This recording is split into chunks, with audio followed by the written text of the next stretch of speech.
Hey everyone, Michael O'Brien here. Today I wanted to answer a question that someone had. They asked, do I charge per hour or do I charge per event? And the answer honestly is that it depends. Kind of depends on the situation that I'm in, but I do my best to tailor my rates to the specific event to the client that I'm going to be performing for. So if someone were to call me up right now and be like, what are your hourly rates? I can't really answer that question because I don't really have hourly rates necessarily. I mean, I do, but it kind of depends on what they're looking for. And based on what their answer is, those rates are going to change. So, and I'm not talking about like, oh, you want 2 hours at a kid's birthday party, so it's $200, but you want 2 hours at a wedding, so it's $2,000. I'm not talking about that. I'm talking about just in general, like what types of services the guests are looking for. Because every event requires different services, different level of attention to be put at them, a certain amount of effort to be exerted by the entertainer, and all this stuff. So all these factors really play into it. And I do my best not to really break it down that small for the guests because I don't want, or to my client, I should say, because I don't want them to be overwhelmed with all these numbers. So really, I'll find out exactly what they're looking for, and then I'll give them a number. And then if they're not happy with that number, we'll work a way to kind of figure out a number that's best for them. Maybe I cut back on some services or some time or whatever. And then when we come to an agreement, a service that they agree on and a price that they agree on, boom, I invoice them, and the rest I've already talked about in other videos, so I won't talk about it here again. But let me kind of talk about, just real quick, the process that I kind of go through to get out of them what it is that they're looking for, because 9 times out of 10, you're going to get a client, they're going to call you up, and they're just going to be like, how much do you charge per hour for your services or whatever? They don't really know what your services are. They've never hired a magician before. They're not going to be like, hey, so can I get an hour of strolling and like a 15-minute show? Like, they're not going to do that.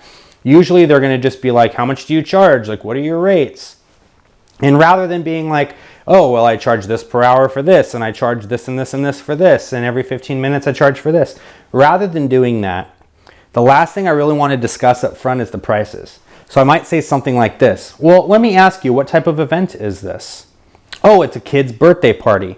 I would recommend doing a show, maybe a 30 to 45 minute show. And then afterwards, if you want, we can do balloons for the kids. I could pass out party favors. The kids all get a magic trick that they get to learn and take home to show their friends. And the birthday boy gets a magic kit with 50 different tricks in it that they get to take home, and they get to show all their friends and everything, and it's awesome.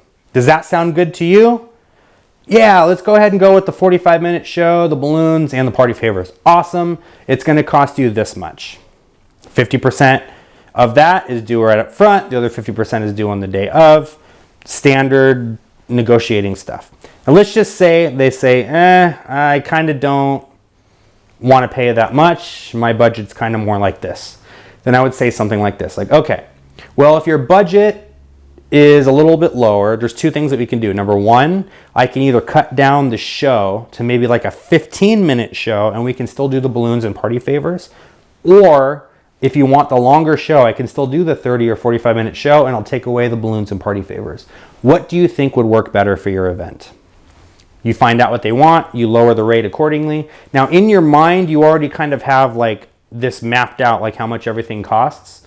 I'm not necessarily telling them that. I'm not saying like, oh, well, the balloons are $200 for like 50 kids. So if you take that off, I'm going to shave off $200. Like, I don't necessarily say that. I just kind of take away the services that they want me to take off, and then I recalculate everything, and then I tell them how much that's going to be. So now, I'm not saying to hide things from them. Like, if they want a breakdown of how much everything costs, I can provide that for them. It's not a problem. But the moral of the story is you want to keep everything as simple and easy to understand for them as possible. So rather than going in there and just throwing all these numbers at them, I kind of streamline it a little bit, find out exactly what they want, and then I give them one number. And that number is for the service that they want. The other option is to have pre-packaged bundles. That's totally fine. I know a lot of children's entertainers do that. So maybe the basic package is just like the magician shows up and does a show, and that's X amount of money. Maybe the second package is the magician shows up, does a show, which is a little bit longer, and does balloons at the end. That's the second package. And maybe the third package is the magician pulls out all the stops. He comes in, he does a 45-minute show. He does balloons for all the kids. Everyone gets party favors, and they each get to take a trick home to show their friends. That's the third package. You can do it that way too if you want. That's totally fine. There are different sales tactics that you can use to try to close it.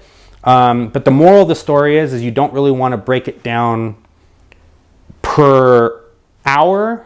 You more want to break it down per service. At least that's how I do it.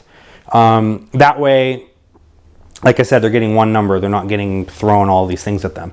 And the truth is if someone came to me and said, well, Mike, how much do you charge per hour? I honestly can't answer that question, because if I were to charge you, and I'm going to make numbers up. These aren't really my prices, just for the sake of confidentiality. But I'm just going to make up numbers for this. If someone asked me, well, Mike, how much do you charge per hour?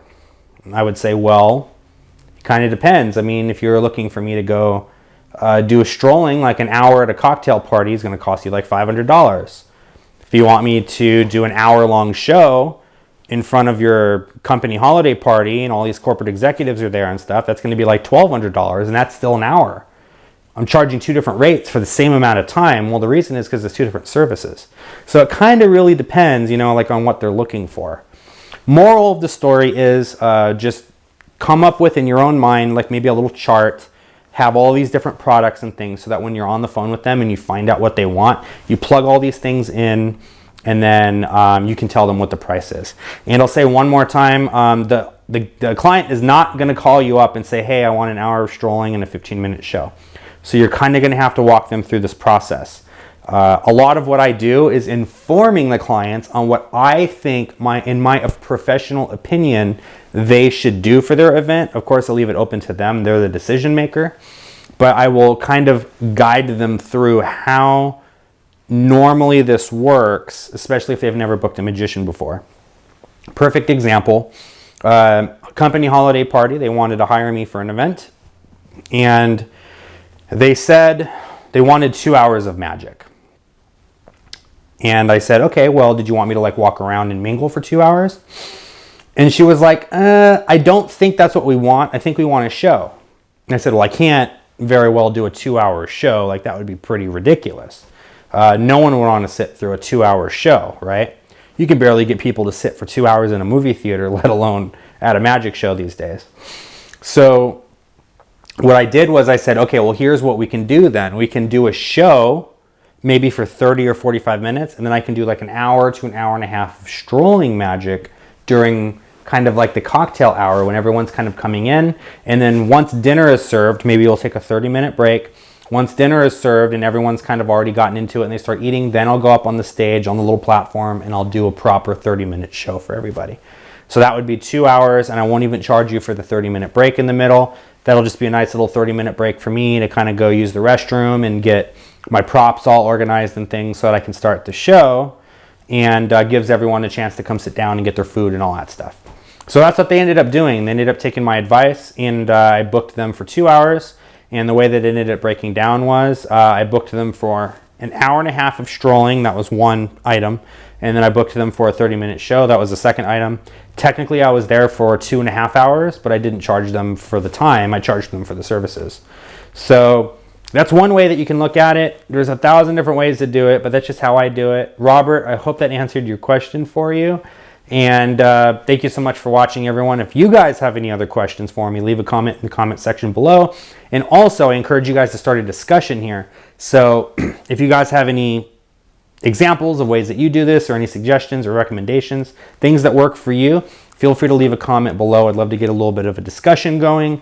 I really enjoy when you guys discuss back and forth, because I don't want to just talk at you in these videos. I want you guys to be involved too. That way we can all get our creative juices flowing and we can all learn something. Maybe I might even see something that I've never seen before. I mean, I've been doing magic professionally for a little over 10 years now, but I'm still constantly learning new things. So thanks so much to you guys. If you haven't already subscribed, please do that. Share this video with people that you think will get something out of it. And I'll see you guys next time with more advice from magicians. Take care.